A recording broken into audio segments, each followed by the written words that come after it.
I'm not really a hot sub guy in general, so. Was it you, Joe, that was saying that some people think that, like, if you're having a meal, it needs to be hot at dinner time or something, or certain times of the day? Maybe I heard that on something else. Do you think soup counts as a meal? Do I? Sure. I fucking house soup. That's one of my favorite fucking meals. Give me some soup. Don't put it in a bread bowl. It's just like a waste of good bread. But, like, give me some soup that is definitely, I want that. Put a lot of beans in it, make it delicious. Broccoli cheddar. Broccoli cheddar slaps. These days, I'm pretty liberal about meals and food, but I used to feel like if this didn't have meat, then it didn't feel like a meal. Okay. So even like a cheese pizza, I'm just sort of like married to a vegetarian. If this doesn't have meat, it's not a meal. It's pretty funny. Yeah. Because it's like Claire's never eaten a meal in her life. Never. I just don't eat meals. Well, I think he would agree. I don't really eat meals. Yeah. You're more of a grazer. I'm more of a grazer, or like, it's like I haven't eaten all day today. I had coffee because I forgot to eat the yogurt I was planning on eating. Yeah. The yogurt.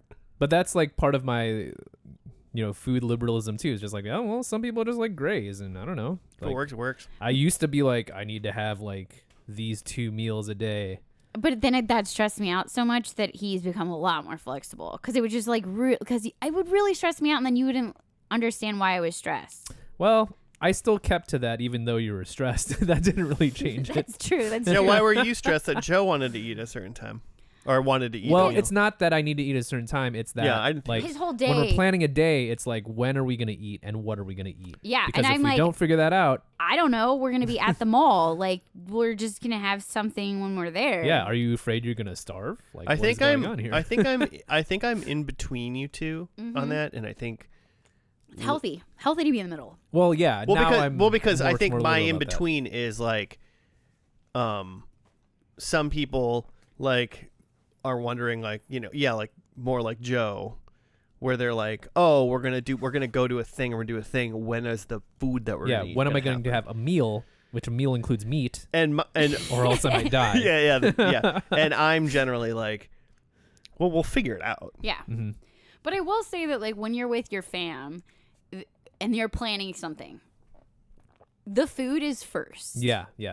Food plans, like what we're having for lunch, dinner, what time, that is first. Secondary is what we're doing. Mm-hmm. And I'm the opposite, where it's primary, like, what are we doing? And then I can figure out food. There's food everywhere. Yeah, I'm still more interested in food than you are, though. Because I'm still like, we're definitely going to figure out what we're going to eat. Do you need to know ahead of time? Like, I think that's the other thing, is like, there's like joy for some people in, ooh, I'm going to have tacos tonight. I don't have any of that joy. In fact, if I plan a meal, I'm more likely to not want it by the time of day I'm like actually cooking it. It's like, oh man, I've been planning this soup all day, and then I'm like, I don't fucking want soup. Are you one of those motherfuckers that if like we gave you just like a little cube and you could eat it and never have to fucking eat food again, you would do that? 100%. Like if they were just like, you need to eat these 3 cubes every day, whenever. That would be so good for me, but I'd also probably have a problem where I'd also want to eat all of the ice cream. But are the cubes satiating? I'm saying, like, well, no, they're just like nutrition cubes. Like, they would just like, I mean, yeah, you that's wouldn't. all I need. I guess you probably wouldn't feel. I don't know how they work. I'm just making these up. I guess you wouldn't feel hungry, I suppose, but they wouldn't be anything fun. Yeah, it would just be pop this food. That would be great. Because like there are people like that are just like, I just eat chicken and rice every meal because it's easy, it's nutritious, and I don't need to think about it. Yeah, I listened to this podcast, this old Rooster Teeth podcast, and one of the guys that was on it was like, he was just like, if I never had to like eat ever again, it would be so awesome. Mm-hmm. Like he's like, if I never had to sleep again, that'd be awesome. If I never had to eat again, that'd be awesome. Yeah, like just that. I used to feel that way about sleeping, but now those things are like wastes of time. Joe has taught me to fucking love a sleep. There's certain things where I'm like that about, because a lot of that is decision fatigue, right? It's like, I got to decide what to wear every day. I got to decide what to eat every day. Mm-hmm. And so I am like that in certain spots. Like my lunches are fairly like, I eat like a turkey sandwich or a scramble every day. He does refrigerator clean out. Yeah. Yep. But then my dinner is like, oh, should we make a pasta? Should we do with this? But my lunches are always just like, I just have to get food in me. But you always do it because you have, like, you make it a priority. I forget. Because you're supposed to eat. Yeah. Yeah, food's hard. And then same thing with clothes is like, if I'm going out, I do like to think about like, oh, should I wear this shirt or blah, blah, blah. But like day to day, it's just like I put on literally the same pair of pants every day and then just like put on whatever clean t-shirt is at the top. Yeah, I pretty much do that like on a daily basis because I'm like just working from home. Yeah. So I'm just like, I'm gonna wear look these. At those like I'm gonna wear these cozy-ass house shorts. I'm wearing these. Yeah, well, that's what I'm saying. I'm wearing. It's summertime, so I'm wearing these cozy ass house shorts, and then whatever shirts on top. Yeah, but I'm clean. But then when we go out, or I guess even I'm. When you go out, you're wearing like the same 3 shirts though anyway. Or no? Do you have like a different pile of like going out shirts? Not necessarily. I mean, I have like nicer shirts. Like I wouldn't like this shirt that I'm wearing now. It's like kind of raggedy at this point. It's not so it's necessarily like I don't really a wear it different out. category, but he might think about it more than if he's just at home. If we're going to dinner or something like that, Yeah. I would put on like a nicer T-shirt or like a short sleeve collared shirt. I don't know how Joe does it, but like none of his t-shirts get bad, like or ratty. Like my shirts get all like yours. Like I just have too many t-shirts. Well, you do. I don't think it's that. I think you're just gentle. Yeah. I mean, I don't think it's. I'm rough on my shirts. I don't think my shirts like get raggedy because of wearing them. I think they get raggedy because of right? like with the wash and shit. Yeah. I blame the wash. Well, that's definitely part of it. Like you shouldn't put things in the dryer because it just like ruins clothes or something. Well, but I love a good dryer. Fucking A. What do you think? I'm gonna hang everything out on a line? I mean, you have space for it. Yeah, but I'm not gonna do it. Yeah, I don't think I'd be good at it. I'm keeping all this in for great banter at the beginning of the podcast. Hello, everybody, and welcome back to another episode of First and Last. My name is Josh, and with me this week, as you've heard, I've got Joe. Hey, man. And Claire. I'm here. I'm very excited to be back. Jimmy is saving the whales, and I'm going to get all the points. Yay. Mild recap is I've been watching The Detroiters since we last watched it last week, and it's fantastic. And I will watch all of it because it's great. What have you guys been up to? Hanging. A little bit of Taskmaster. Yeah, I was gonna say we've been watching the most recent season of Taskmaster, which has Jason Mantzoukas. Oh in yeah. Are you caught up with that yet? I think I'm not quite. I might think be it's done.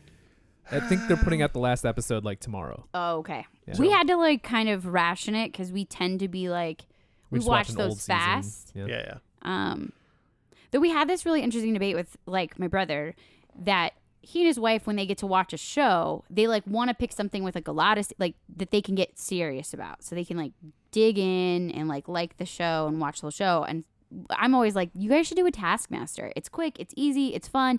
You get into the characters, bing bang, bada boom. And he's like, that's too short for me. And I think I'm more on the shorter side. I mean, it's like they're like 10 episodes long, like a season. Yeah, I mean, but he's saying like he wants like to watch a drama that's gonna have a lot of levels to it. So it's like all they watch? No, I don't know what they watch. They probably watch a lot of like Daniel Tiger, but I don't know what that means. good for you. It means you don't have children. God, fucking A, I don't. That's for sure. You also must have missed out on our watching of the Mr. Rogers episode, which you did. I you did. Were gone. Yeah, I was gone. I'm trying to. I guess I just don't understand. I don't know if they want a lot of episodes or they want a serious different kind of show. It was more about the way that Claire was selling it. Was like, it's casual, it's easy, it's a fun watch. Yeah. And he was more saying like, well, like, not really looking for like a casual watch. I'm looking for something I'm really into that, you know, because we have only a specific amount of time to like watch these things. Yeah. So when we watch something, it's like we've carved out time because we really like this thing. Yeah, but it's like such a good show. I know. That's what it was just like, well, but like, I if you tried. watch this, you I would like understand that it's like lighthearted and Yeah, whatnot, yeah. but like it's fucking good. Watch Taskmaster, dog. He also was saying that they're not big YouTube watchers, and I will say Not. It's a TV show. Just that happens to be on YouTube for American audiences. But if it's for like free. hard for you to like get to, and then you have to sit through all the ads because you don't got the YouTube they're poor premium. and they don't pay for YouTube. That's well, what I don't know. I don't know if they're poor. That's like a Sounds little like bit they're of poor. I don't even know why I pay for YouTube, but I still do. Because you don't want ads because you're not poor. I can't fucking I hate them. But you know exactly why you pay for YouTube, because ads are fucking the worst. It's the worst. I'm kidding. They're not poor. A lot of people don't pay for YouTube. But also, everybody listen to the ads that come up in this podcast that Jimmy is spliced in. I'm sure he's going to put some in. Where the fuck do you think Jimmy puts ads in? Who do you think edits and posts this podcast is not Jimmy? Okay, all credit goes to Josh. And in generally, 99% of the time, I forget to put an ad in. And if there's an ad in this podcast, it's always at the beginning. It's already happened. It's already happened. You've already listened to it. You've already hit plus 30 seconds, at the beginning to get past the ad. And the theme song. Just get past it. Hey, the theme song's pretty good. It's exactly 30 seconds if you have a plus 30. And you just it's like, oh, well, I've heard the intro. You just plus 30 and you're done. You're right there. Are you guys ever going to change that up again? Like change the length of the intro? I mean, I don't know. You have spooky month theme. And we have Christmas horse theme. Yeah, with your neigh or whatever. Yeah, I do have that file still. When I was editing the other day, I was like, I do have that file. Throw that in sometimes to fuck with people. Maybe it just happened. What if we just made an infinite loop version of that just went on for 10 minutes just to see if people would notice, just hey, wait, this theme song is going on a while. You don't think people would notice that a theme song's happening for 10 minutes? Or they're trying to, add 30 to it and they're just how come my plus 30 button isn't working? It still keeps going back to the theme song. We could do a special midweek bonus episode, but it's just 10 minutes of the theme song and then just Joe being like, gotcha, bitch. And then that's the end. No, you got to throw some of this dumbass banter we just had. We just talked for way too long. So. Oh, that's already in this. That's in this episode already. Yeah, that's part of the premium content. I didn't think you were. I didn't think you were ready for that. I'm always ready for that. Could you guys imagine starting a Patreon? Yeah. Really? I'm surprised we don't. I wouldn't be surprised if we just have one that I forgot about. Oh, never mind. I mean, like and subscribe and. I mean, we don't. We always, but we do joke about it. Yeah, what would be the content on the Patreon? If someone could go back to watch Taskmaster with you guys once a week, I would do that. That's gonna be an expensive Patreon. It's $5 a month. $5 a month, and I gotta spend another hour with people I don't know. Okay, once a month then. Oh, it's a book separate. club. It could be once a week is just a lot of work. Yeah, that's true. Patreon has Jimmy's Marvel takes and Josh's video game commentary. But you can get that for free. Or maybe Josh and Joe's just monthly PLE reviews. Or maybe that's it. We just all have separate content that we have to start making for the Patreon. For the Patreon. Just whatever you want to post. I would have Aunt Nancy on, and I would have her talk about her top 5 states because she messaged the podcast. And Colorado is on a lot of people's lists. It's a good state, I think. I don't know if I've ever been there. Very, very square. Nice and even. As Emily said, it's a state with mountains in the west. Totally. That's true. It's not wrong. I don't think I've ever been to Colorado. Neither have I. Colorado? I might have been in a Coloradan airport, but that doesn't count as being in Colorado. I think I've been, but not as an adult. If you think you've been, then it's really, have you been? I mean, we took old timey photos, So maybe. I don't remember it. Well, guess what? So she moved to Colorado. That's a Jimmy song. Oh, yeah. That's why it's on Aunt Nancy's top 10. Maybe. Top 5. Probably not. But also, maybe. Everybody can make top 5s but me. I still cannot. Joe has been hey Claire, what's your top whatever? And I'm just stop. I can't do it. I can't favorite. Anyway. I mean. I've been trying. I honestly, when we had that top 5 joke, I was like, what if and I didn't do it this week, and I should have thought about it. I was gonna start every episode with yo, what's up, top 5 this, and it was gonna have maybe something to do with what the episode was gonna be, kind of thing. Ooh, a little teaser. Well, could you do it now? Because I don't know what the show is. No, I can't do it right now. Okay, great. Because I'm now I don't know how I don't know what to do without just fully giving the top 5 Joe shows. How about that? Top 5 Joe shows? What do you think Joe's top 5 shows are? Oof. are we talking about? Which era of Joe? What do you mean? All time Joe? Current, All time.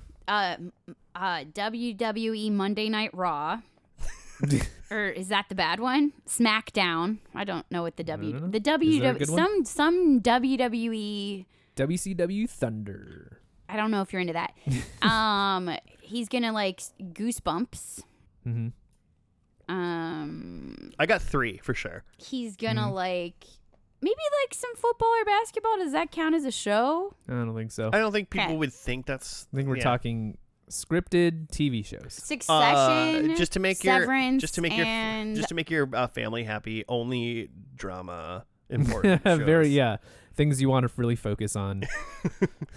What are Joe's top 10? I really want to focus on them shows. Top 5. I mean, I got 2. I said Succession and Severance. Succession's definitely in there, I would say. I didn't know Joe was as hard into Severance. I mean, he has an innie and an outie. Weird belly button scenario going on. Better Call Saul, Breaking Bad. Oh, how did I fucking forget? We were even at the liquor store. He was like wanting to find the Dos Hombres. I want to drink some Dos Hombres. Yeah, I found a Dos Hombres mezcal, but I didn't find the tequila. I want to drink that, and I also want to drink the Always Sunny, like four dudes, 4 gals. What I forget what it's called. It's 4 something. Well, now we know what a theme week could be for drinks. And then I would vote Are You Afraid of the Dark, potentially. Yeah. It might not be top 5, but that's like I think that's a show that Joe frequently thinks about. Goosebumps, like any spooky month childhood show, is kind of there. But we didn't do any cartoons, and I feel like he does have some top 5 cartoons. Teen High, what's that one called? Oh yeah, the one on MTV that we watched. Yeah, with the heads and the old school people. Go back and listen to that episode. Heads? Didn't they? No, you know what I'm thinking? I'm mixing up both MTV. The one with the wrestling has the heads.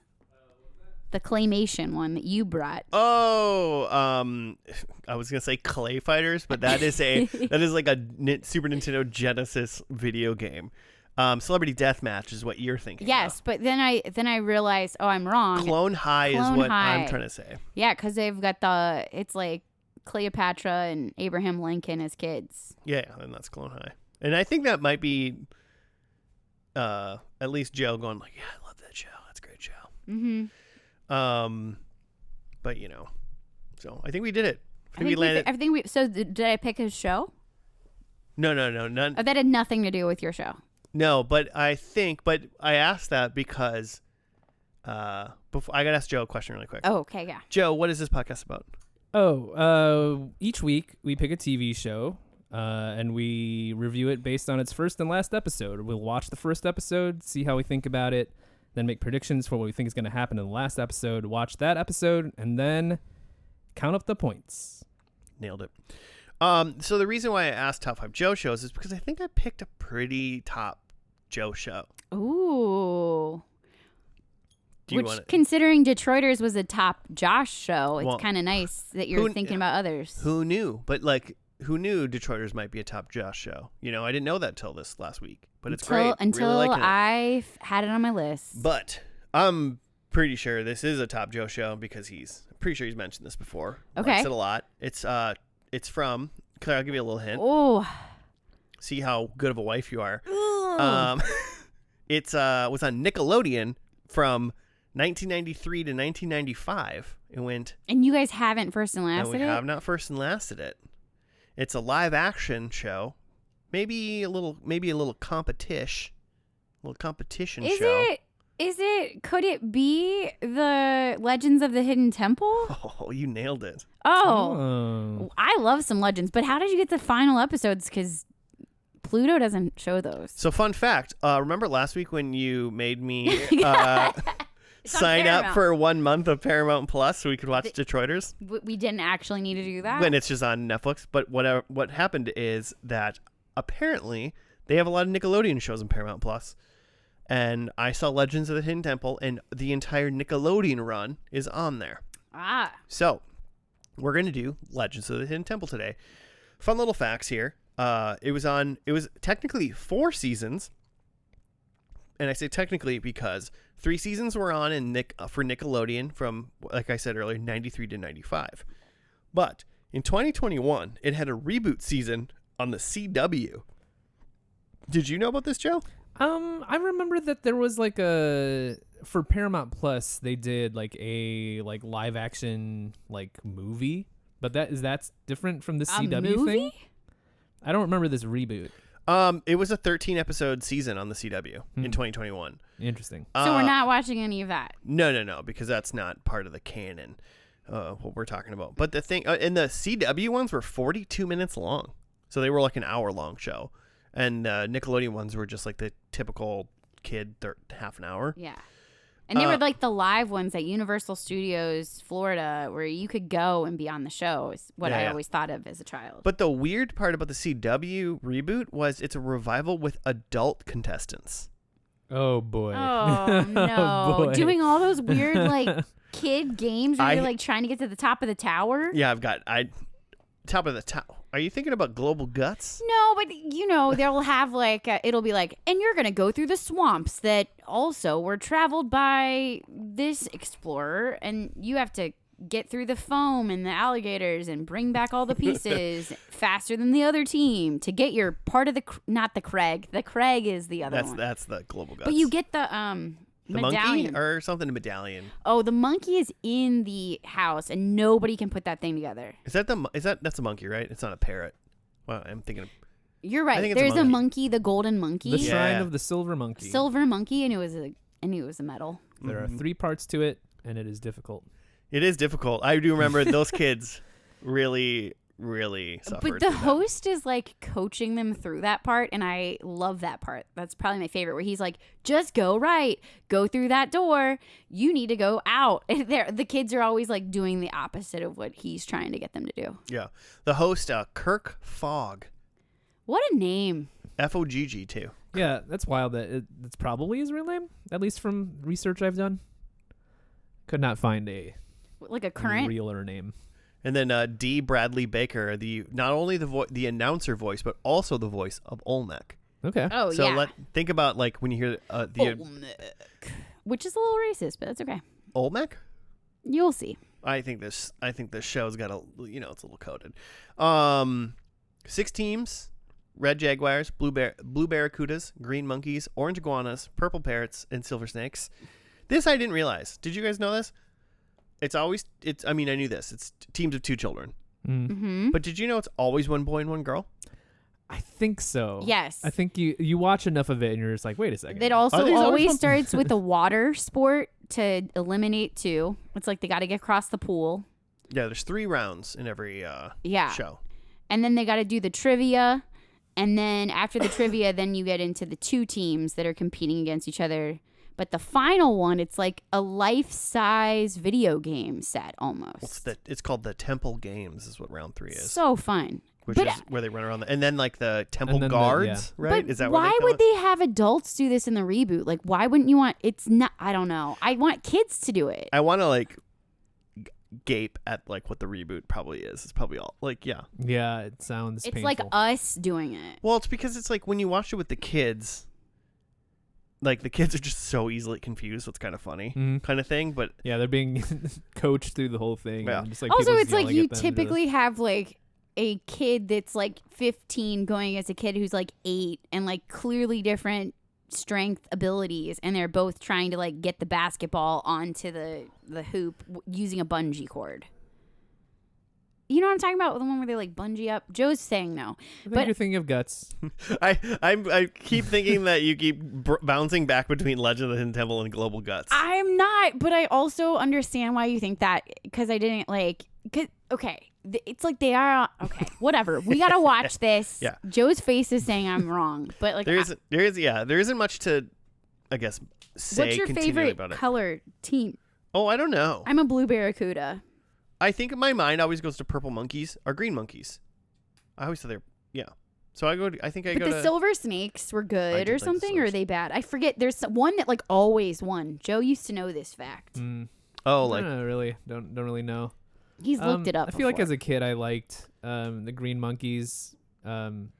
Just kind of transitioning from Donkey Kong and the Green Ranger into the green monkeys. Well, why don't we do a fun little bet on this one? Does anyone want to just take a team off the bat for the first episode? Well, I gotta go blue barracuda, even though I don't think they're gonna win. I'll take the silver snakes. Silver snakes. You know what? I said green monkeys. I'll do green monkeys. Okay. So let's watch the first episode. I don't think any of them have names, just like episode 1. They're not like named. Wouldn't it be great if they were like named after like the fun facts that you're gonna learn about? Like today we're learning about Pocahontas.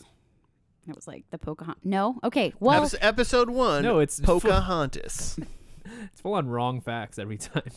I mean, we'll talk about it after. We'll get there. All right, cool. We're gonna watch this first episode, and we'll be back after that.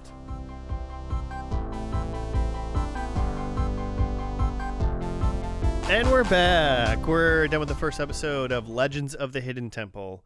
And with much trial and error, we found the first aired episode. Very controversial. Called the Lawrence of Arabia's Headress, I believe is kind of what it was called. Mm-hmm. There's no write-up because it's just a kid's game where they play games against each other. So I guess what we'll do is we'll just kind of like go through the 3 events and just talk about them. So I mean, it starts off with what's his name, Kirk Fogg, mm-hmm. right? And he just kind of introduces what they're going to do that week. And then the first event is called the Moat, where all 6 teams need to cross just this little pool of water. We accidentally started watching the Moat on some other one where they were just like they were sitting in tubes and pulling each other across with ropes. Much easier. But apparently, so the Moat is different. Well, you say much easier, but you saw those little kids trying to like throw the tube back, and they did a really bad job. But the one that we watched officially, they just had like 5 or 6 inner tubes just kind of tied together, like kind of like a bridge, mm-hmm. and all the kids just had to crawl across them. There was like a rope going across the top, so I thought they were gonna stand up. Yeah. That's probably just like there for another version of the game. But yeah, no, I was agreeing with you. Or maybe they're just too short. Well, I mean, the ones in this episode, they were all like 14, 13. They were all tall. They were all all bigger kids. I feel like every kid in this episode was just like a lanky ass kid. Mm-hmm. They were ready to win. Like they weren't messing around. No, they wanted to go. But yeah, so we get through that, and then we get to, I mean, clearly everybody's favorite part, right? What part? The steps of knowledge. Well, hold on. People got eliminated, Claire. Oh, sorry, I forgot about that. There's mainly because it was my team. Yeah, 6 teams total. 6 teams enter, 1 team leaves. Mm-hmm. Well, 4 teams leave. Oh, one team leaves the temple. Yeah, alive because they kill the other 5 teams when they lose. Man, I wanted to cancel this. And so for the Moat, the 2 teams that were eliminated, so 4 teams for the Moat. Once they get across, they hit like just like the buzzer at the end. It's the gong. It's definitely not a gong though. It's just like a button on a podium. But they call it the gong. They did. 2 teams got eliminated from that, and they were the Blue Barracudas and the Purple Parrots, which puts Claire out of the running for the winner of the first episode because she picked Blue Barracudas. Bullshit, because if we had gone with the first episode on streaming, my team was crushing it. But whatever, we're not. They probably would have. They probably would have lost in the next event. So then the next. So what do you guys think about the Moat? I mean, I feel bad for the teams that don't make it across. Like, it's just like embarrassing for some kids, but most kids get all the way across. Like, so 4 out of 6 teams is pretty decent. It just seems like another way to get another parent to buy a ticket to like get your kids in the game show. But it is interesting that everyone starts with that. They get their little water shoes, but not swimsuits. It's just very, I don't know. The Moat game is always kind of a mess. It's because it's always like you have to cross this moat, but the gimmick changes, whether it's you have to crawl across these inner tubes, or there's an inner tube on a rope that you have to like sling across, or there's a tightrope that you need to like walk across, or like there's always some sort of like weird gimmick to like getting across this moat, and it's kind of a mess because like sometimes the kids just can't do the thing. Yeah, and you're like watching them struggle so hard. Yeah, and they're just thrashing around in there, and the adults in their like Steve Irwin uniforms are like trying to like teach them how to use an inner tube and like or like to throw something. Yeah. Well, and you have also like Kirk Fogg the whole time, like on the commentating and like giving direction, like just pull it over here, like push it, like and it's like I would be so distracted if I was trying to do this. Yeah. I don't think I would have heard Kirk Fogg as a I'm child. sure. I wonder if they don't hear him at all. He tries to talk to him. But yeah, it's just kind of a mess, and it's definitely the least interesting part of the show because there's just not enough it's too much to focus on. Yeah, I mean, and this one, like all 4 teams, I mean, that was like what, a 45-second event? Yeah. Like it was like done in it was super fast. But you also get to see the studio audience, and that's the only one you get to like really see the studio audience that's there, which is a way to get me to be like, ooh, Mom, take me to Universal Studios so I can go watch them tape. Yeah, because they're all like surrounding the pool. Yeah. Mm-hmm. Which, I don't know. Would you guys want to go see a live taping of a show? I mean, depending on the show, but yeah, that sounds fun, right? At our like amusement park growing up, Kings Island, Cincinnati, Ohio, shout out. They had Nickelodeon area, and they would do like, it was like Guts or like the one with the slime. They would do like a live. It was like a fake show, but live. So yeah, it's like a performance. Like it's not actually being taped for TV, but it's like a performance. And it was awesome. Yeah. I never got slimed. The show. Did you want to get slimed?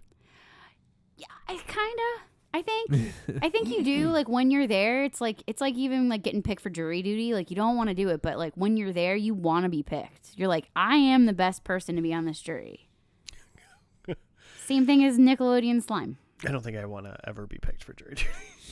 Well, I don't want you picked either. Guilty. The second one is the Steps of Knowledge. The best part. Which is just trivia. Yeah. They read you the legend, or Olmec, who is a it's a giant head made of stone, but it's a Mayan temple guard? No, those are the other people. Yeah, those are Mayan. the temple guards. It's a giant head that sits at the head of the temple. But it's a puppet. And so the red eyes light up and the mouth moves, and he's got a voice like this. And then he tells you the legend. This week it was Lawrence of Arabia. Yeah, Lawrence of Arabia. And it was telling the story of Lawrence of Arabia. And then after that, the kids are asked trivia questions, and then they have to like hit their buzzer and answer the question. But the thing that like I'm like realizing as an adult is as a kid, I thought like all of the information was in like the legend that he told, but like, no, it's definitely not. There's other things. Definitely was not. There's just other trivia that's like tangentially related that he asks about. I wonder if that's how they all are. You can, on IMDb, someone has generously gone on and typed up all of the Olmec's legend, like the whole entire thing I've only looked at a couple of them because we picked the wrong episode. But which is kind of great, but you can read it, and that's when I was like, none of the questions they asked had anything to do with this legend part. So if I was there listening intently, I would just have to be able to guess. They are all multiple choice, so there is a guess level. I mean, some of them were like, I don't know the answer to that, but others were like, where's Cairo? Like, and it's like Egypt. And I mean, maybe for a 14-year-old that was hard, but I was like. I do like the buzzing with the stomping. That seems really fun. Like you mean when the green monkeys stomped each other's foot? Okay, didn't love that. And then Kirk Fogg had to be like, don't break your foot. Yeah. He literally was like, hey, don't break your foot. We got to get the question. They got to the end. And so, but who is it? The first team to finish were the Red Jaguars. I got to write down every single team because every time I'm like the thing. Red Jaguars right at the end, they finished first, but then it was the Silver Snakes, the Orange Iguanas, and the Green Monkeys were all on the last step. It was kind of a dramatic episode. It's a nail biter. Yeah, I get why they put this episode first. Yeah. But the Green Monkeys, they persevered, and they won. So going into the Temple Games would be the Red Jaguars and the Green Monkeys, but that means Silver Snakes, Joe's team, eliminated. What'd you guys? So clearly, you think that the Steps of Knowledge is the best event? Okay, it's definitely not, but like I love a trivia game. I do like trivia. And I just think this it's probably just in here to like balance it out because like everything else is physical. Yeah. I also think it's like to make it more educational. Yes. But it's not really at all. It's not. But I think it's to give the veneer of like, hey, the kids are learning something here. Yeah. I mean, if I would have retained anything that they said, I might have learned a thing about Lawrence of Arabia. I think the facts that you would learn from the legends are all wrong, though. Because there's definitely been Cairo's in times... Egypt. Well, the questions are correct. But Yes. the legend The itself. legend, no. not so much. Well, it's a legend. Yeah. That's Yeah. I could. It's the. I mean, I think it's better than the moat still. Yes, I think it's better than the moat. I do like a trivia section, and it is dramatic when it, there's only, whoever gets this next question right is moving on. Yeah. There's Like, some just this like one had natural a lot drama of, built like, into that drama. Mm-hmm. There's been other episodes, though, where it's like there's just two teams that get all the way down. And you're like, this is really the other teams sad. aren't even buzzing in. It's just like, are you even here? Are you just want to go home? They're like, nah, I don't even want to try. Well, there was that one, like the one team buzzed in and they said the wrong answer, and it was multiple choice, and there's three Yeah. like things. So you could have And just guessed one of the other none ones. of the other three teams even tried. I was like, it's a 50-50 guess. Guess. Although if I was there in person and I don't know what the fuck's going on, I don't want to say the wrong thing and then give somebody else the answer, Yeah, but I mean, like, if you don't guess, then you don't get a You get a new question. if you don't buzz in, yeah, but you're letting the other teams, you don't know if they're going to buzz in or not Yes. until they do, and then that's too late. So if it's a 50-50 chance and Just there's no negative for guessing wrong. You don't go like if you went back, if you went back a step, then it'd be like, yeah, don't fucking guess. Which, do they ever do that, or they always stay? Yeah, there's no penalty for guessing. Yes, there's no penalty, so Yeah. I'd say guess. Yep.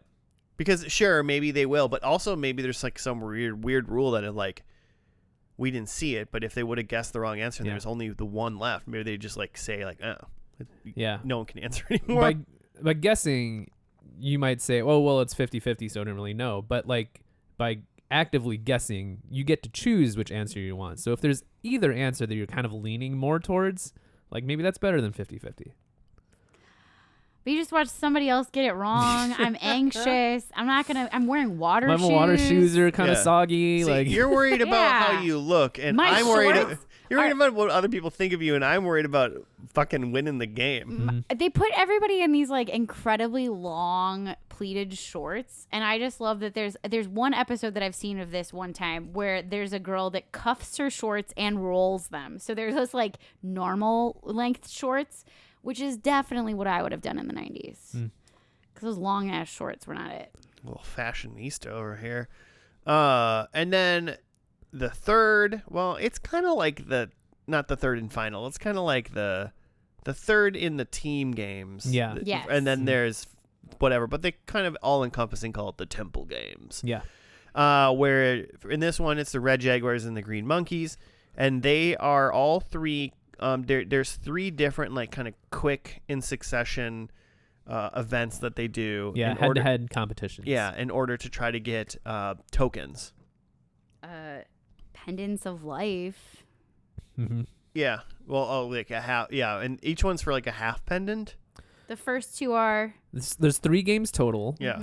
And again, there's 2 contestants each. So first, each individual contestant from the team gets their own solo game. So there's 2 solo games. 2 solo games. And then the third game uses both players on each team.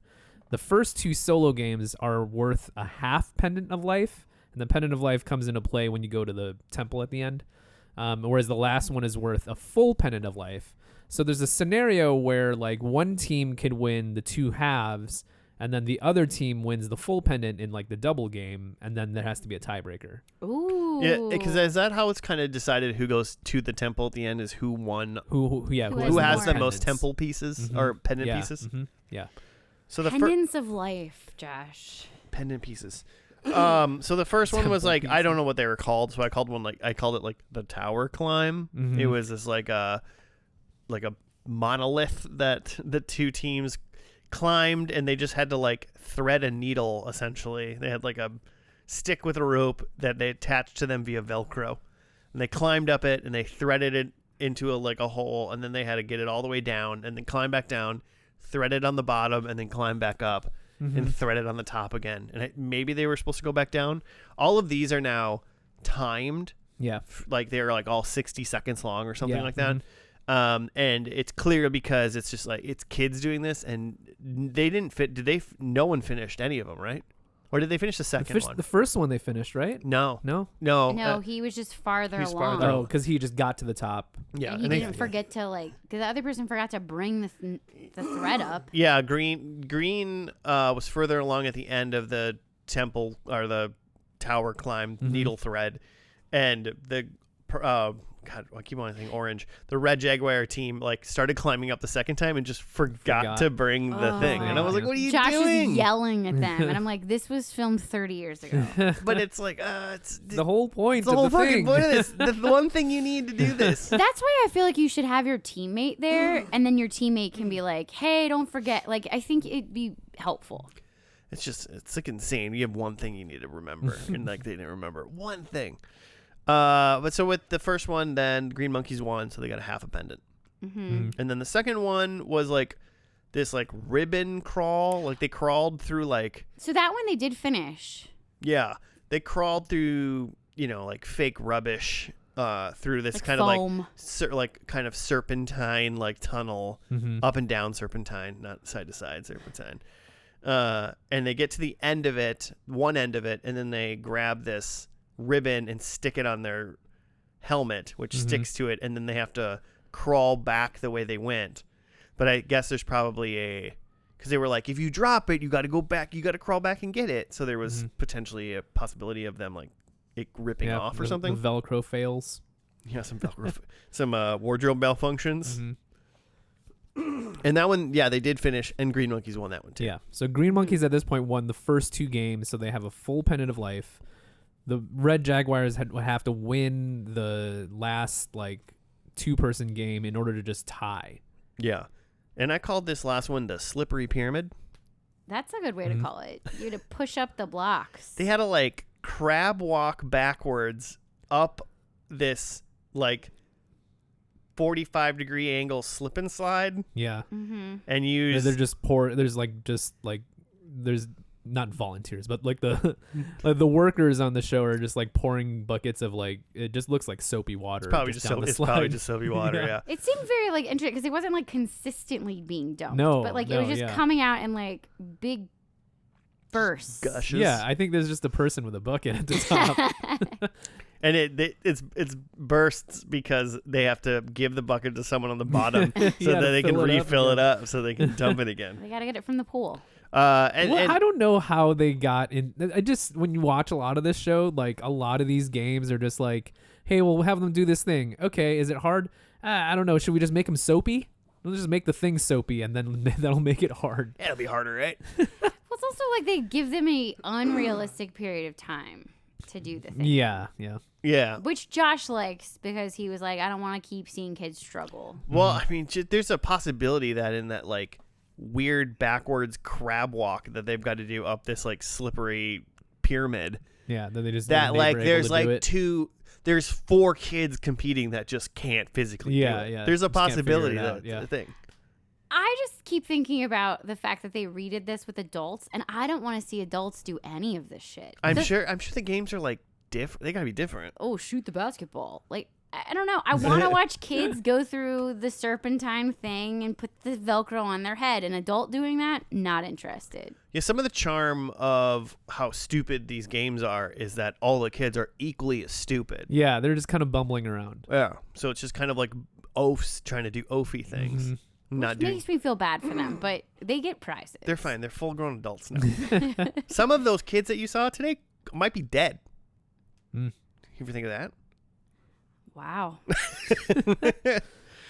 And so then the Green Monkeys once again also won the slippery pyramid. Yeah. So now they have, right, Joe? They have 2 full pendants. 2 full pendants. Entering into the, what's the final thing called? The Temple Run. Temple Run, which they go through and explain every single different room, and I don't know how any human could remember them or what you're supposed to do in them. So yeah, one team gets to the end, and then they get to run through the temple, which is always like, if you've never seen this show, this is the thing that you're looking forward to when you're watching the show, because you're just like, I want to see that temple with all the different fun rooms or their different gimmicks.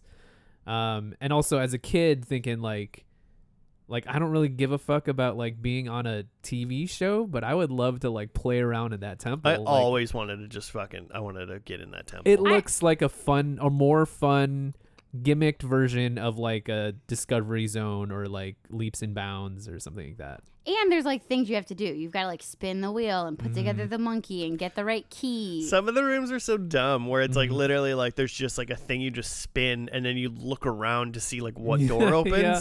And then another one is there's 3 pieces to this giant monkey statue that you have to like put the base in the middle and then the head. If you've never seen it, it's essentially a like a 2-level jungle gym that is cross-sectioned from the side, so we can see it. Like Claire was explaining it earlier, it's kind of like a video game, like a live-action video game. It's like side-scrolling, so you're supposed to enter the temple through this one room and then go through each room, and each room has a gimmick for how to open the next door. And then you're supposed to grab whatever the special thing is, the legendary thing that week, which this week it's the headdress of Lawrence of Arabia, and then leave the temple. And you got to get out all the way without getting grabbed by the temple creepy guards. adults. Temple guards. There's 3 temple guards, and they are adults with some like problematic face paint and things made to look like Mayans or something, like shirtless adults too. But they're shirtless, and they just grab you and take you into the darkness. It's not creepy at all. So there's 3 temple guards, and if one of them captures you, you can give them a pendant of life, and then they will let you continue. But if you don't have a pendant of life, then you are just taken. So we were talking about this while we were watching that. It's like, if there's 3 temple guards and 2 pendants of life, then like you can only really survive the temple if you have both pendants of life, because you spend both pendants, get rid of 2 guards, and then that last temple guard takes away one of the kids. But I think that there's ways to avoid them, and also like there is the strategy of getting to the item fast. Yeah, Josh and then was it opens saying all the doors. All the temple guards leave. Yeah, all the doors open and all the temple guards leave once you get the treasure item. But how you could possibly have they don't have prefrontal cortexes. Like these are children. The idea that they could plan out a route and you can't even see where you're going. No. Like, you don't have a map or anything. And you get in the room and there's like shiny shit and there's like a monkey to put together. Well, it's not like you can tell what room. You don't know what room a temple guard is in. Yeah. So you don't. It's all completely luck. And yeah, this isn't supermarket sweeps where they like know where the fucking ham is. Yeah. No, the ham is hidden in this. And like so it's just if you don't have 2 pendants, like your odds of success are so low. Yeah. I was earlier I was saying I think it's impossible to get it without 2 pendants, but then thinking back, I've definitely seen at least one episode where the second kid doesn't even get to go into the temple. The first kid just ran through it and got it and was out. Yeah, it's definitely possible. But it's just like that's so much more luck. Yeah. Because like there's 8 rooms maybe. Who would you put for? I would put the strongest kid first, or do you put the weaker kid to go first to lose the pendant, and then the faster kid can go second? I don't think it's about strength. I think it's about speed. And you put the faster kid second because the first kid clears out some of the route, and then the second kid, the first thing is you just need to run all the way through and catch up to where they left off. If you have 2 pendants, you 100% put the weaker of the kids. Weaker as in like just. Do you think you get to pick that, or do you think the producers are like, you're A, you're B? I think the kids probably got to pick. Yeah. Oh, let's give them the benefit of that. They're 14 or whatever. Yeah. But because you just want to clear them out. Yeah. Basically, but we were kind of up in arms. I think we were all kind of pissed about this one because I don't know. They were kind of unclear of how you go where. Like they kind of said at the beginning, like, do you want to go up or down or something like that?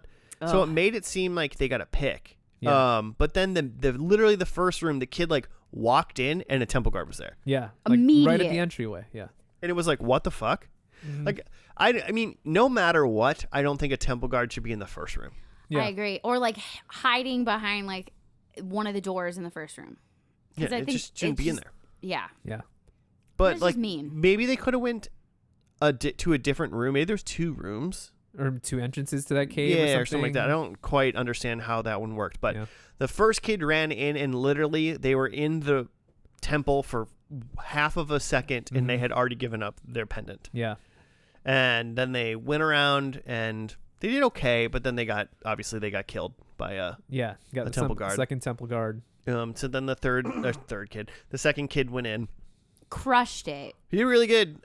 Did really good run catching into up. a temple guard. Yeah, but they got to the The headdress, and they had like 30 seconds, if that, to Yeah. get out. Yeah. So all the doors open. I mean, all the temple guards go away, You but that got doesn't Kirk matter. 'Cause they yelling, already- "You've got to go fast! You've got to run!"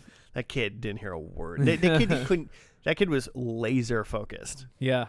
Yeah, he was. Dude, but he was going through this one room with like packing peanuts, and then he had to like climb up, and I just felt so, because you know that it's like hard to get the leverage. Crawling through packing peanuts is impossible, That man. sucks, but kind of seems fun. If no one else has curled on it, like that's my problem with like ball pits now. It's like, Well, I mean, now. what all's in there?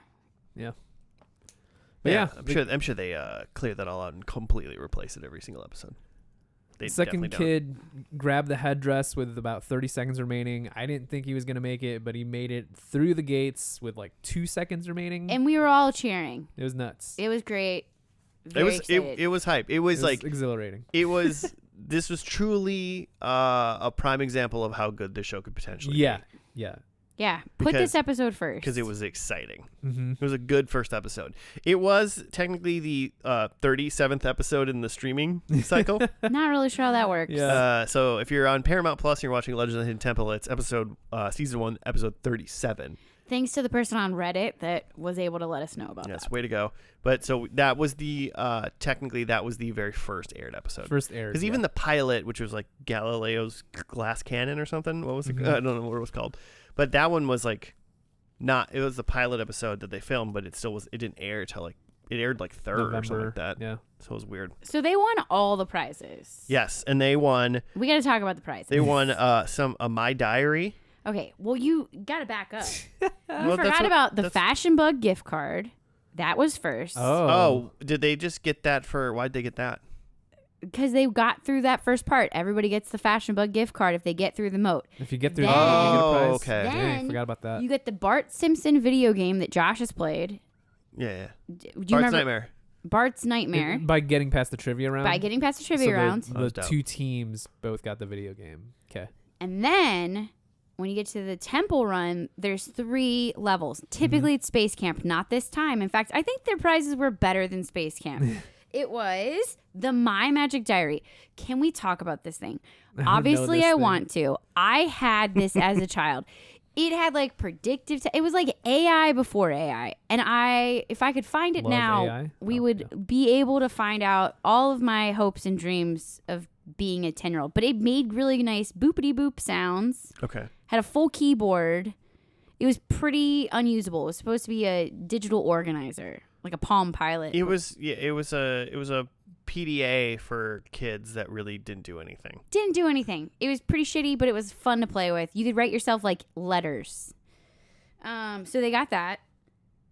Then the next thing, the Sing-a-lodeon. Sing-a-lodeon. Is this a Nickelodeon brand karaoke machine, or Sing-a-lodeon is an actual different like brand, not Yeah. affiliated Maybe with it's like Nickelodeon? Nickelodeon's like, we will sue you unless you sponsor our new game show. We're going to take 50 units, please. Yeah, it was just a portable karaoke machine. Yeah. Yeah. I couldn't give 2 shits about karaoke machines. I mean, sometimes they give out guitars. You would have been into that. Yeah, but they didn't. They gave out a karaoke machine So specifically. you can sell the karaoke machine so that on the next part of your travels, which is your trip to the Cayman Islands at the Treasure Island Resort. Yep. It kind of sounds like a treasure. Like the kids want a trip to a casino island.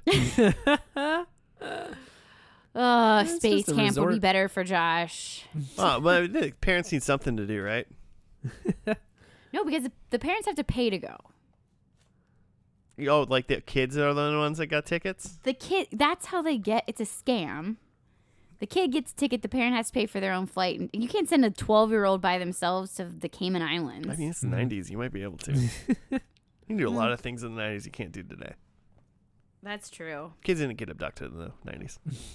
Never. Just in the 80s and the 2000s. But man, it was exciting to see them win all the prizes. Yeah, they won everything. See my Magic Diary. See some video game Josh used to like. Joe didn't get to play it because it was on Sega. I mean, I didn't have a Genesis. I just played it at like someone's house. It was hard as shit. That's all I remember. Like hard in what way? Like you didn't know what to do, or like all you knew what to do. It was just fucking hard. Just hard, man. You had to press X and Y a lot of times, and I mean, yeah, whatever the buttons were. Okay. Well, I don't know. It was a platformer. I'm sure someone out there listening knows what he means. Like Mario's a platformer. Okay, it's a platformer. I'm gonna say that from now on. Well, I mean, don't say every game's a platformer because you'll be wrong about that. It's too complicated. This particular game was a platformer. And yeah, so they won. So the Green Monkeys win. And just FYI, that means I get a point. Boo. Shouldn't let you pick that. It was great. I think this was a really, really good first. It's a good first. I was interested that they... I mean, I guess, to take a step back, like a lot of what we have here in the first episode is they specifically chose this episode to air first. They're filming these things in batches, right? Because like a game show, they're just pounding through as many of these episodes that they can film in a day. Claire, I think you had something about some of these are filming late at night, so the audience isn't even there. Yeah, so you start with the moat where you can see the whole audience, but a lot of them, especially they said in season 3, were filmed late into the night because they'd have to do different versions of them or do them over and over and filming over and over. And so it's 1 a.m. and they're just now doing the temple run. Mm-hmm. So it's also crazy to think that these kids are running on adrenaline and pixie sticks to win their space camp trip. Yeah. It's kind of great though. A really worn out kid's going to make hilarious mistakes. Yeah. Which is probably explains why they can't put that monkey together. 100%. Yeah, that makes a lot of sense.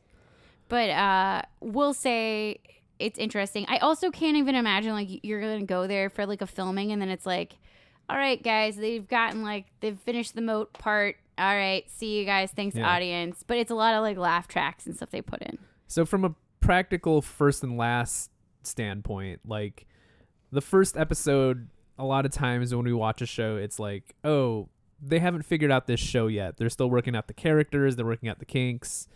And it maybe even, might get more fleshed out within the first season. Whereas with this, it's they clearly filmed 20 episodes and then went, okay, which one should we air first? Yeah. And then they picked this one. I'm surprised that they started with an episode where the kids win the whole thing.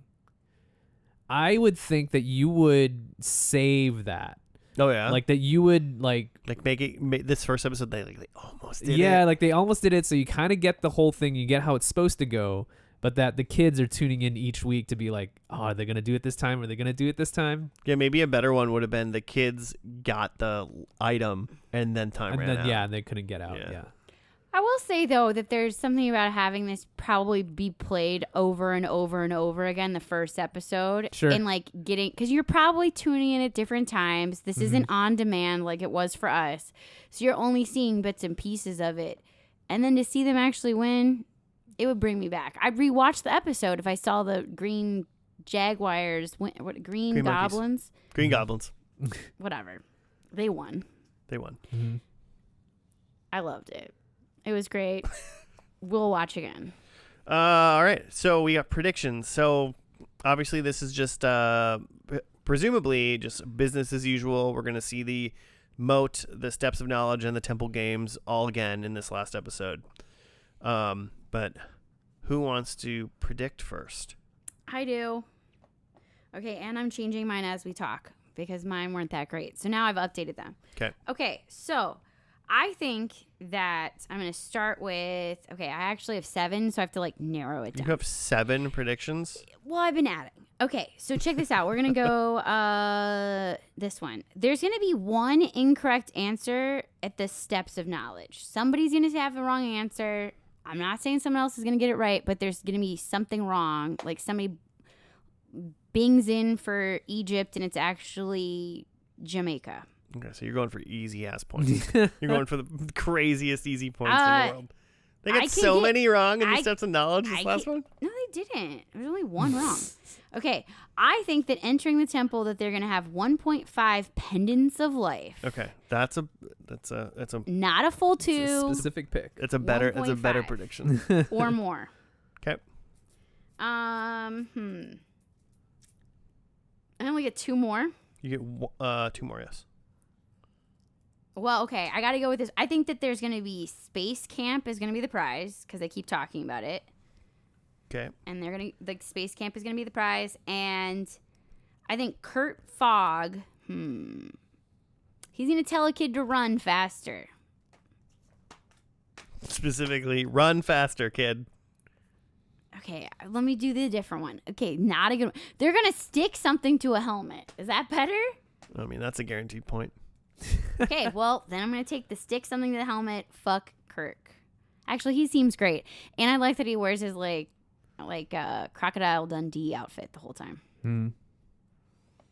All right. Joe, you got any softball points, too? Yeah. I didn't get any points last week, okay? Hey, nobody got points last week, Claire. That's true. I have that there's going to be a game where you have to stick something to your head. Oh, shit. Okay. No, you don't. I do have that one.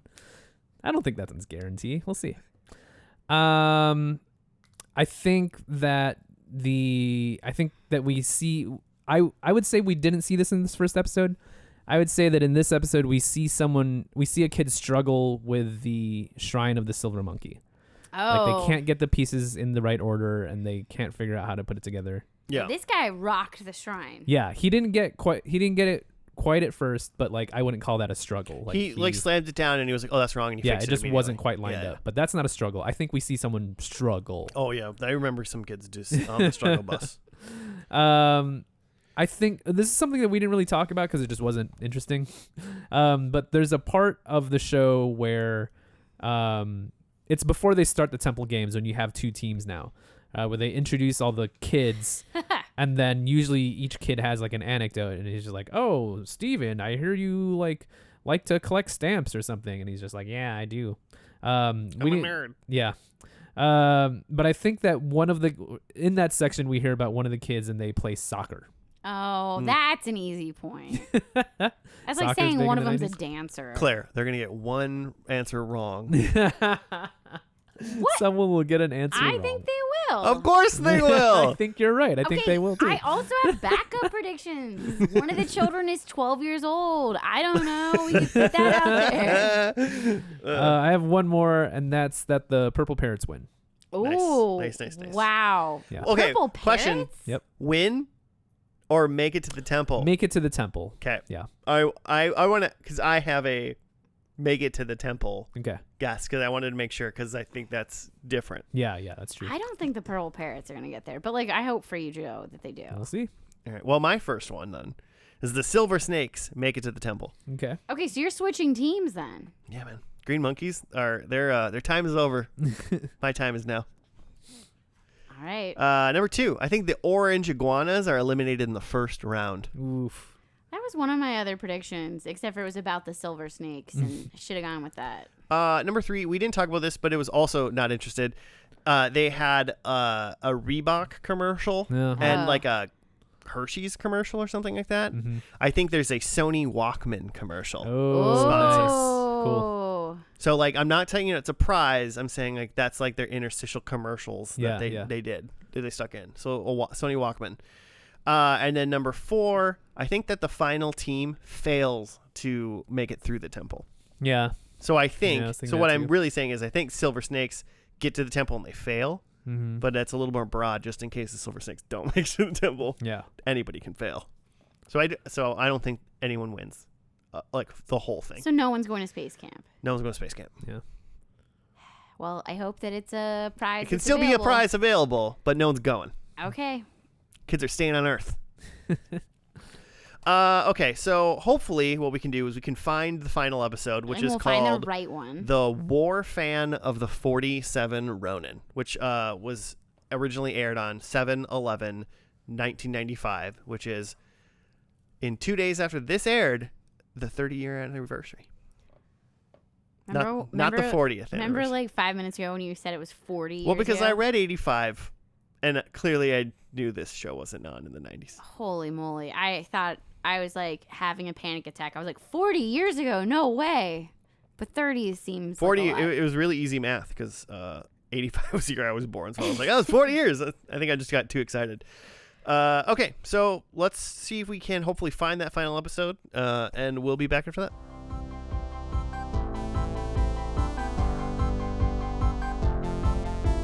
And we're back. We're done with the final episode of Legends of the Hidden Temple. It was the War Fan of the 47 Ronin. Ronin, yes, that's something I learned today.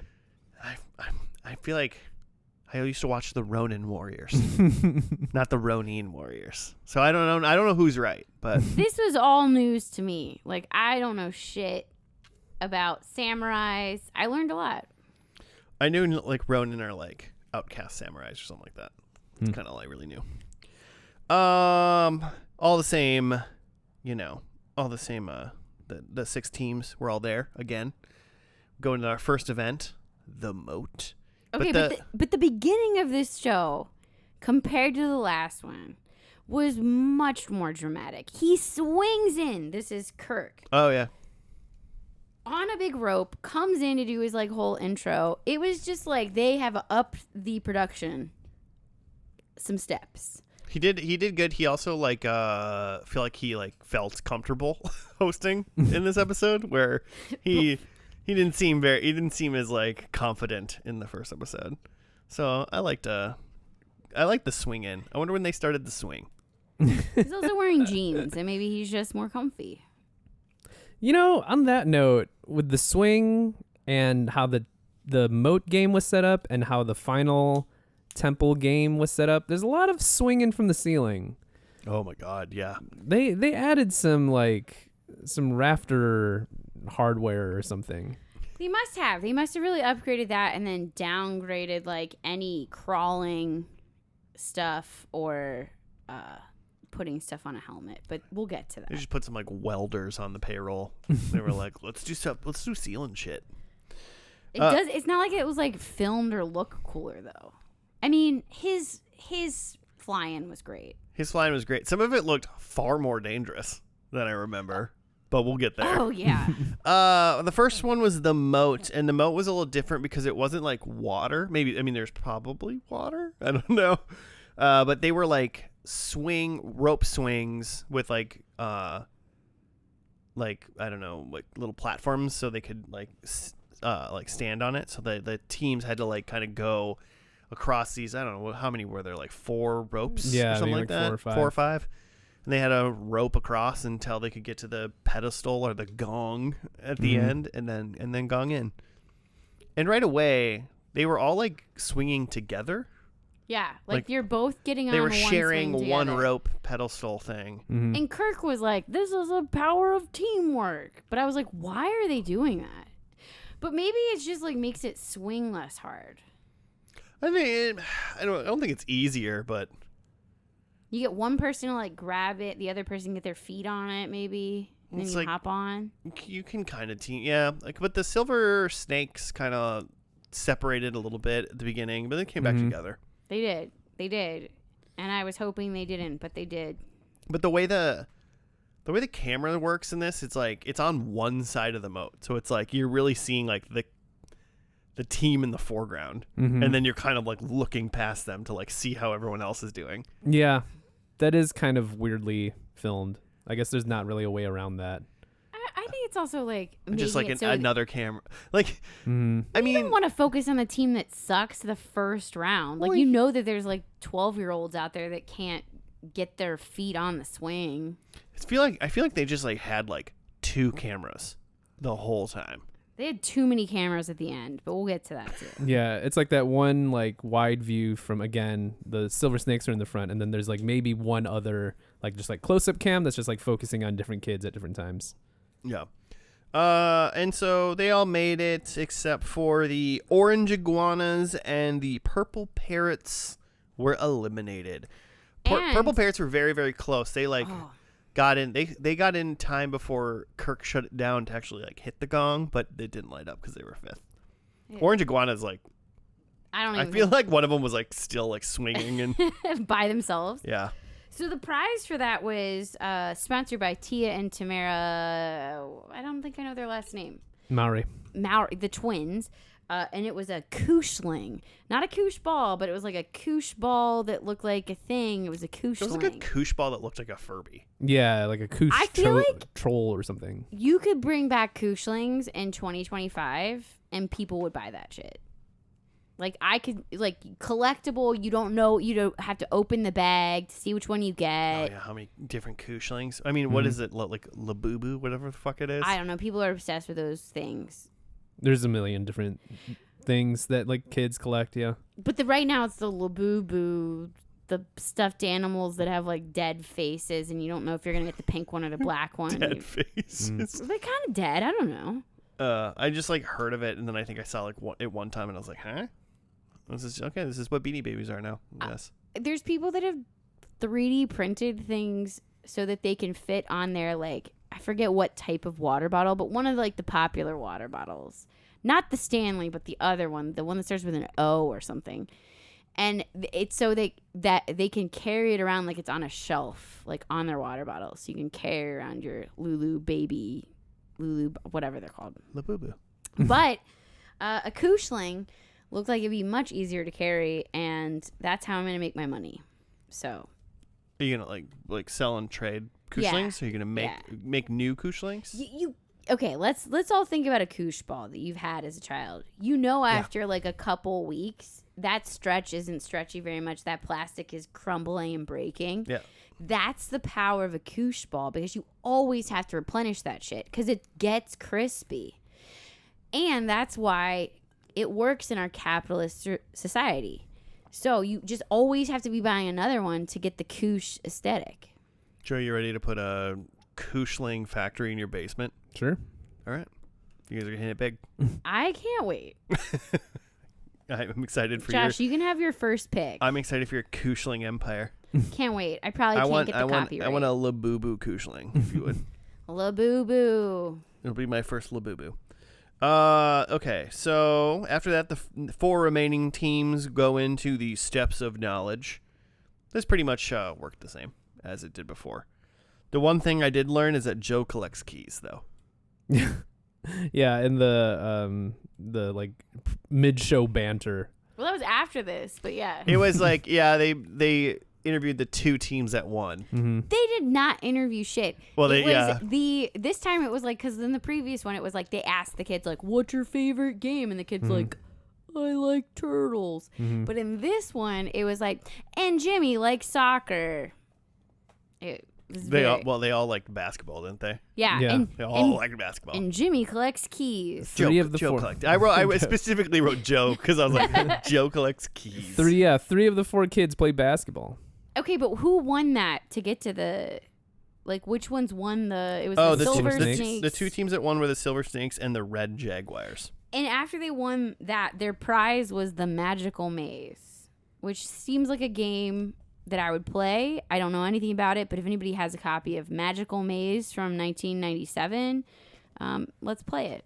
I'm down. Hit me up. You could probably find one on eBay, right? It's a university game, which is like, they're pretty good games. They're like a good brand. I don't know if they're still in. I was like, is that a brand around? I've never heard of that brand. Mindware, university game. Like, again, as a former educator, I could tell you all the good games. But that was their prize. You could get Magic Maze off of eBay right now. Vintage 1996 Magical Maze board game. The game of twists and turns. $17.99 off eBay. If you had said $5.99, I'm in. But $17.99 plus shipping. Under $20. Plus shipping. You gotta be careful with your eBay purchases. Shipping's $9.27. So exactly $25. Unless you play this game twice, you get your money out of it. Well, if anybody has it for free. You were so fucking hyped about this game, and you're $25 whole, and now you don't want it? If it was $20 or less, because think about it, I'm not paying $20 for this in 1996. No fucking way. Yeah, you are. You're definitely paying $20 for it. I'm winning this because I'm on the Silver Snakes. Oh, okay. Duh. Well, actually, don't both those teams win it? Yes, they do. Red Jaguars and the Silver Snakes win? And then we get to the Temple games, Well, which is when it gets unsafe. It gets awesome. Okay. We're awesome. Well, it doesn't get unsafe right away because the first one is, I just named it like Castle Invasion because that was what it was mimicking. And it was like the two kids on each team. Basically, it kind of looked like parts of the inside of like a McDonald's play place, like without like the tubes. Just like but with a lot of trampolines. The mesh, and then the ground is a trampoline. Yeah. And then they would have to bounce up through like the roof, which was just like another like rope. Like it also didn't seem like those trampolines like had a good leeway. Like they weren't. I was hoping they would be like boing, and then they're like up, but it was like they had to kind of pull themselves up through the ropes. Yeah, they had to use a little upper body muscle. It was impressive. It didn't look safe. Yeah, but they jumped up through the hole, and then they had to grab just like a dummy and throw it back down the hole they came out of because they were like scaling the castle walls and like killing the ninjas or samurai that were like the bodyguards or something. Yeah. Whoever writes these and connects them to like these weird legends is like they're having a great time. Yeah, getting paid minimum wage. Oh, I'm sure they're way smarter than me, but yeah. So they do that. I think. Oh, I wrote that Silver Snakes win that one, so they won half a pendant. Yes, they sure did. And then the next one was just what I called advanced memory. That one was so dumb. I kind of liked it. I'm gonna build you one of these so you can try. I don't want to crawl on the fucking ground though. To crawl around, to open a hole, to grab a rock, to then trade out the rock you have and hope that they're the same color, but somebody else is also doing it. So it's impossible. It's kind of like a 3x3 grid, right? Was it 3x3? I think it was a little bigger, maybe 4x3. 4x3. Okay. Yeah. Well, so let's say 4x3 then. And yeah, so like every square in that grid, you had a trapdoor. They would crawl under and they'd pop their head up. They'd see a rock. They'd grab that rock, go back down, find a different hole, pop up, and as long as the rock matched the rock they had, they could bring it back and put it in the thing. But the other kids doing it at the same time, so they're mixing up the rocks constantly. And then they're trying to be like, and you got to remember where you put that rock. There's no way. Billy's coming over here and fucking with your rock. Yeah, well, and sometimes we saw one kid, like, he would, like, pop up and there'd be nothing there because the other kid, like, that was the one that a kid already has. Mm-hmm.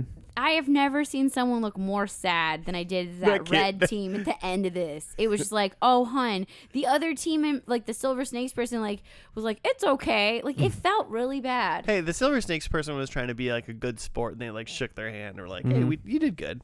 Yeah, I'm not mad at the Silver Snakes. Yeah, I just felt so bad for the Red Jaguar. Yeah, they looked sad. They did look sad. But the Silver Snakes took it home. They only got one matching thing. Like, they didn't do great. They just got one. Mm-hmm. So they win, and they got another half a pendant, giving them one full pendant. Mm-hmm. And then the last one out of the Temple games was insane, which was like a swinging ring toss, basically. One kid was attached to like a beam in the ceiling via hanging from a rope that could like swing. They could like kind of zip back and forth. And someone was like, one of the like people, like an adult human, was just swinging them back and forth on this thing. Just imagine you were like tied to a harness hanging from the ceiling on like a rail, basically, and you could, and somebody was just moving you from one side to the other. Not gently. No, not gently at all. These kids are getting flung around. And then the other kid on the bottom is just, they're taking inner tubes because they're just reusing their inner tubes. And the one kid from the bottom on the ground is throwing an inner tube up to the kid that's being violently swung back and forth. And then when they get they get the ring, then they get slid to the other side, and they're trying to throw the inner tube just onto a pole. Yeah. Just landed on this pole. And you know what? The red jaguars were cruising and crushing, and the silver snakes could not get that shit together. I can't believe any one of those kids got one thing on a pole. The fact that they didn't barf. The fact that the whole apparatus didn't collapse. Did you see the rail that was attached to the ceiling that they were going back and forth on, that their rope was down, was swinging so violently. Yeah. They were just going all over the place, and it was just they just kept telling the person who's being swung around try harder, and I'm just they're not dead yet. I'm proud of them. Yeah, it was wild. But if I was on the silver snakes, I'd be so pissed if we have a full pendant of life, we get to this point, and then we cannot hit a single one. Oh, yeah, it's tough.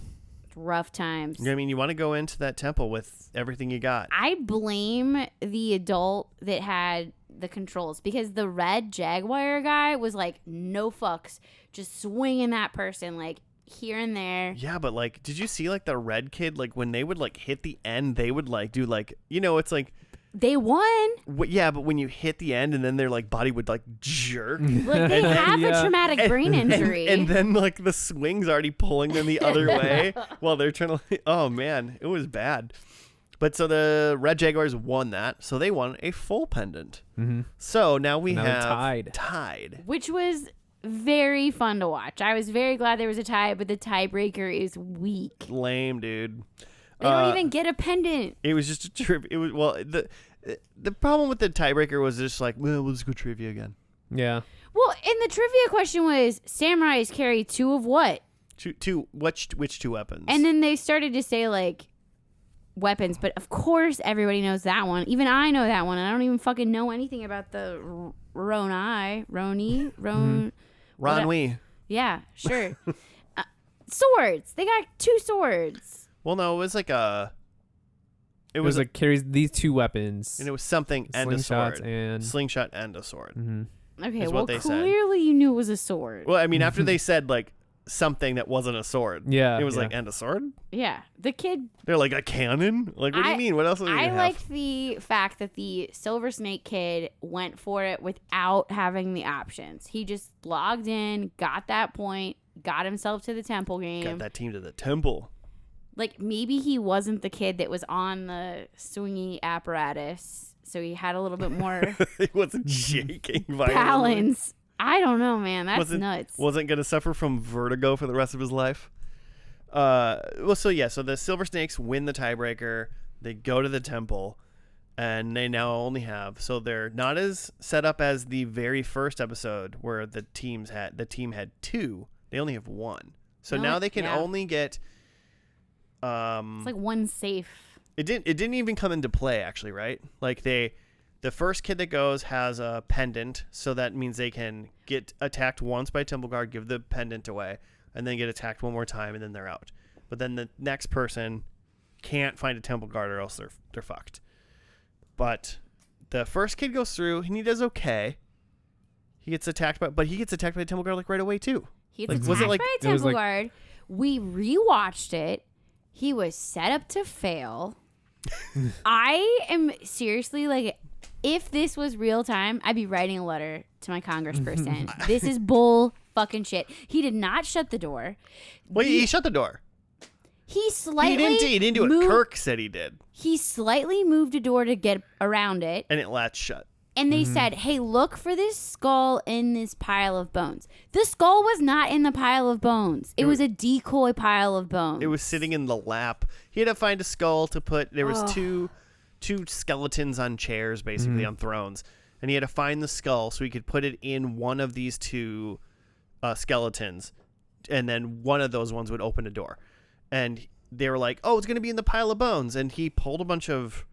You pull a rope, yeah, and then these bones fall from the ceiling. Yeah, but the skull was never in those the ceiling bones. Mm-hmm. It was just sitting on the lap, basically, of one of the throne skeletons, which was he was getting instructions and being it's in the bones. Yeah, and it was not. It was. And he's not. trying to follow the instructions, and we already discussed who could be listening to Kirk and doing this. I'm still mad about it. Yeah, I think he spent like an appropriate amount of time looking, like when he goes, it's got to be in the bones, and then eventually you could see him be like, it's not in the fucking bones, and then he like, yeah, he's like, I checked twice, it's not in the bones, and then he like he's like, oh fuck, it's right there. So he grabbed it. During this time, again, because he's trying to move around, look for the skull. He gently touches a door that he went through. Let's just note that He shut the door. he didn't. He moved it out of the way, which then shut it, but it shouldn't like latch or anything. Like, you know, that's like not. That's not on him. Okay, well, we'll get. He to moved that. the door out of his way because it was clearly in his way. But like Kirk said later on, you must have like you kicked the door shut hard or something like that. When it was like he didn't do that. But so the first kid then finally gets through the because that's all in that same skull room. Yeah, it took a long time. And then he gets up and he does he crushes the silver monkey. Oh my gosh, does he crush it? Yeah, he crushed it. And then he got to I think one more room after that. Yeah. And then he got guarded. Yeah. And then the next person goes, but then the last kid doesn't have a pendant, but he's got like a minute maybe. Well, it's a lady. Oh, but she's got a minute. She's only got like a minute. And here's the part that I have obviously discussed previously. The door that he went through should have been open because she's trying to follow this path as fast as she can to get to the whatever, she's retracing the steps. fan or whatever she needs to get to. Bullshit, the door is locked. And so then you have like 30 seconds of a film of just a wall. And then like because she's somewhere behind that wall trying to figure out the door. At one point she does like she tries to open the door and then she kind of comes back out of the little hole and like kind of like looks out like into what do like I do? to the camera and she's like, what the fuck am I supposed to do? And that's when Kirk's like, oh, I kicked the door shut too hard, and it's like he lightly moved the door out of the way and it latched or something. like, and then you hear like the bloop bloop bloop bloop bloop. Like they were like, oh, I guess we got to fucking open that. I still don't think that they had time to finish. Based on how they were doing, I still don't think they would have gotten done. But she could have gotten to the fan, I think she could have got the fan. which gives her another prize. Yeah, could have gotten the Singlelodeon. Nope, not this time. We'll go through the prizes in a little Do we bit. know what the Yes, the bigger prizes were? You told me to write them down. Okay, that's why I'm asking you. Yeah, because I didn't know. They're here. I'm ready. But then so last kid just runs out of time. They just got screwed, ran out of time. It was sad. Because I think their path was they were just right above the thing, so they never In would one have room hit above. that third temple guard. Yeah, They they would have been. She would have been like at least been able to get out technically. Yeah. I will say I liked that this time it now has, well, the rooms are more complicated and there's now like a little tracker on the screen. I wish the tracker also had like where the temple guards were, because then you could be like, ooh, don't go that way. Like that would be a little exciting. Like we knew if they were going to get into it. I think that would be a little exciting. Kind of like the spooky of going, there's a temple guard. Like, like we don't know either. The adults grabbing children thing is just not my. I think they just kind of show up. They're just like, if it was other children, maybe it'd be fine. But. Just little baby children, just like you're mine. So that was the end, and they lost. So the prizes that they did get is they got a color Panasonic TV. Oh yeah. Now I looked at it; it was definitely a tube TV. Didn't look like I was at this point going, does it have a VCR? That was literally about to be my question. Because that's the moment where you have what was it, like a foot by a foot, smaller than that. Or probably like how many inches? It was maybe like a 13-inch TV. Smaller than that, I think. Well, wait, 13 inches would be this way. So I don't know. 13 inches diagonal, so the way they measure TVs is so weird to me. But, okay, so the Panasonic TV, they would have gotten that just for getting the temple. Yep, so they got that. Then, to get the fan, they had to get they were going to win World Book CD-ROM, which you could play on a variety of operating systems, which I'm pretty sure I have had. It was an educational CD-ROM where it was kind of like an Encarta. It was like just like an encyclopedia, right? Basically. It was, yeah, which is like, but you were able to be like, tell me about Lawrence of Arabia, and then like it would like pop up some information, and maybe you could print that for your poster for your school project. Might have a video or like some photos. Probably more photos. On videos seem like a lot of work. But, like, it was fine. It's on a CD-ROM. CD-ROM runs on a lot of things. But the final prize of this round that they could have gotten and they didn't was a trip to Jamaica, to the Franklin D Resort, or FDR. Yeah. Which is such Franklin D Resort? Yes. I didn't catch that. But it was spelled like not Franklin D. Roosevelt. It was just very like, what the fuck is this? Yeah. Why is it a FDR themed resort? In Jamaica. I'm not sure. I wonder if it's still there, but like wasn't space camp, so I wasn't interested. No. There weren't even like rides like the first one. That sounds made up. Like that sounds like they've just said that. They just made something up. And they were like, Franklin D Resort? It also feels like they set it up so that no one can get to that. But that's also because they cheated in this episode and locked the door so that girl had no choice but to stand behind a wall for 30 seconds. Still mad about it. Just FYI, the Franklin D Resort and Spa in Jamaica is still open, and you can go there. So wait, can we like put this on our Patreon so like people can like fund it, or that's a GoFundMe? Put it on our Patreon. You're gonna support our podcast just so we can go to the Franklin D Resort. Okay, there is a podcast that I know that they did you could like sign up and do a trip with them. What if we put on our own temple games at the Franklin D Resort in Jamaica, and we like let certain numbers, like Aunt Nancy can come and a couple other valued listeners. You just want random people we don't know to pay for us and some people that we do know that listen to this podcast to send us trips. I mean, we would make it worth their while. The Patreon, we'll figure this out. Jimmy would be about this. Jimmy would support this. I mean, I'm all about someone paying for me to go on a trip. I gotta get a passport. You have a passport? I mean, it's somewhere. I gotta renew it. So you don't have a passport? Don't have a passport. You might want to get one because someone might ask you for your proof of citizenship. Look at me. Yeah, well, your passport. Your passport tells me whether or not. Says I was born in Illinois. I don't think your passport tells you where you were born. It literally does. That's why. Says your state? It says what state you were born in, because I was technically born in Illinois, but we lived in Iowa, which is why Joe wants to make me a shirt that says something about being the pride of Illinois. It's a long story, but I made it short. You're the pride of Illinois? Have you met me? Yeah, that's why I'm asking you. 100%. I think that's the shirt, Joe. He's shaking his head like I made this up. I might have made this up. It'll happen. You had a dream one day that Joe was going through your passport and Tim's telling you were the pride of Illinois. Here's what I hope after everybody's listened to me ramble on about kids playing games and answering trivia questions. Go watch this show. It will make you feel feelings, but mostly of just adrenaline and joy, and like nobody's hurt, although they might have some issues with their spine after being tugged around by these adults. But it's just fun, light humored, and like you get some energetic kids. I don't know. I think I'm into it. It was a good time. It was as long as it's an episode you haven't seen before or just don't remember because it's been so long. It was a good time. The moat's kind of shitty, but like yeah. The converse of that is the show builds really well. It does. It starts with the worst thing. It starts really bad. I will say, though, that we noticed this in the last episode. The trivia questions were actually like presented in the legend. Like it was like more of a listening comprehension versus do you know facts. Mm-hmm. So I think that it would have gotten easier for us to win because we're good listeners.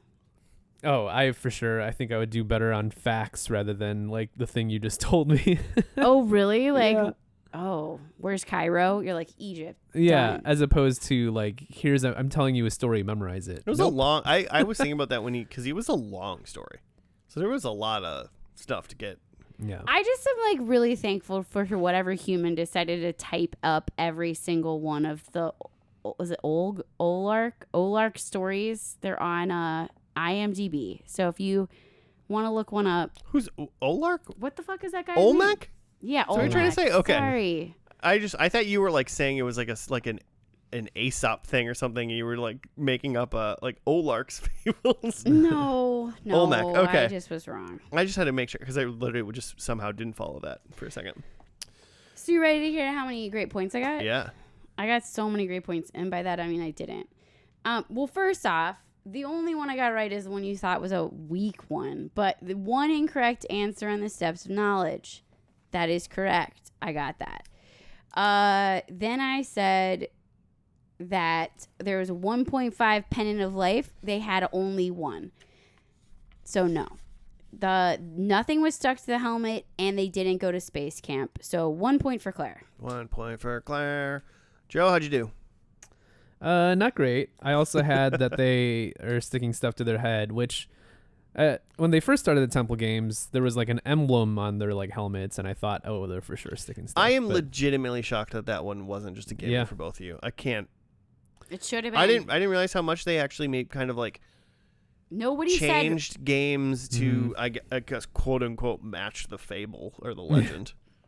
Yeah, I think they just got new gear and we're done with sticking stuff to heads. Yeah. I had that they or whoever gets there struggles with the Shrine of the Silver Monkey, and they did just fine with that. One of the kids plays soccer, which they had 2 activities per child, and 3 of the kids played basketball, but none played soccer. And the other one collected keys. But there was volleyball. Keys. Yeah, there's some volleyball. Yeah. But it was really sad. Like I've never like wanted someone's point to happen so bad, and then they're sitting here and every kid's like basketball. I was like, come on. I love basketball. I thought soccer would have been big in the 90s. And then my last one is that Purple Parrots will win. And as soon as I saw the Purple Parrots on the screen, I was like, these kids are not making it past the first round. And they did not. They did not. Not they even could close. not make it past that. So 1 point? Yeah. Right? Wait. Or no points? No points. Oh, okay. Yeah. Try to give you a point.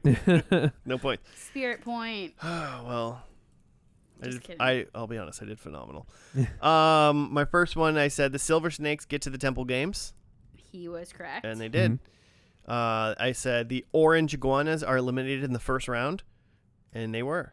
I just said that because I hate the Orange Iguanas for some reason. It's tough. It's a tough team. They've got like a good shirt though. I think they do, but I just think that it's just always a weak team. In my brain, it was like, that's always a weak team. See, that's where I think about the Purple Parrots. When Joe said that, I was like, good. Yeah. That's kind of why I picked them. I was like, let's go for an underdog. Yeah.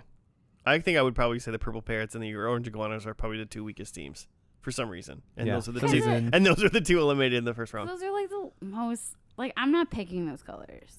Yeah. If I get a choice. No. I said that a Sony Walkman was going to be in the ad because in the first episode there was an ad for Reeboks and there was an ad for like some chocolate thing, and there was no ads in this one. So they took out the ads or they stopped doing them or something like that. But so no ads for Sony Walkman. And then the fourth one, I said that the team that gets to the final temple, they fail. And they might have gotten pretty damn screwed, but they still technically failed. Mm-hmm. So 3 points. Did you get your bonus point? Oh, plus my bonus point, so 4 points. I can't believe I just reminded you of that. Like, I want to kick myself. So 4 total points. I mean, good job, Josh. Way to go, me. Proud of you. That's probably my best showing in a first and last in probably like 10 seasons. Well, then I'm proud of you. I don't generally do very good. Well, you're no Jimmy. That's true. He does well. And he'll be back, I think. Maybe? We're going to find out. He might be back next week. According to the dates he sent us in May, he will be back next week. He was very organized this time. Proud of you, Jimmy. Yeah, way to go, man. Keep it up, please. Okay, well, that's going to do it for us and Legends of the Hidden Temple. Listeners, if you want to send us show suggestions, make comments, tell us what your thoughts and feelings of the Legend of the Hidden Temple are. You can at FNL on the FNL podcast on the Gmail, the Twitter, the Instagram. You could even give us your top 5 Legends of the Hidden Temple challenges. Top 5 Legends of the Hidden Temple teams. Well, that's fuck the Purple Parrots. Go, Claire, go. Top 5. No, I can't. You can't even. They tried to make me top 5 the Solstices, and there's 5. It is too much. If anyone else wants to just ask Claire what her top 5 something is, Don't. write in at FNL Podcast. But I would try if someone wrote in. Right, yeah. Do Only if they write in. it. I gotta say, silver snakes, blue barracudas, green monkeys. Which one? Oh, red jaguars. Fuck the red jaguar. I mean, Yeah, but they're better than the purple parrots and the orange iguanas. Yeah, I mean, that's just your personal opinion. Yeah, those are my top 5. All right. Good job. All right, that's going to do it for us this week. We'll see you again next week. Goodbye.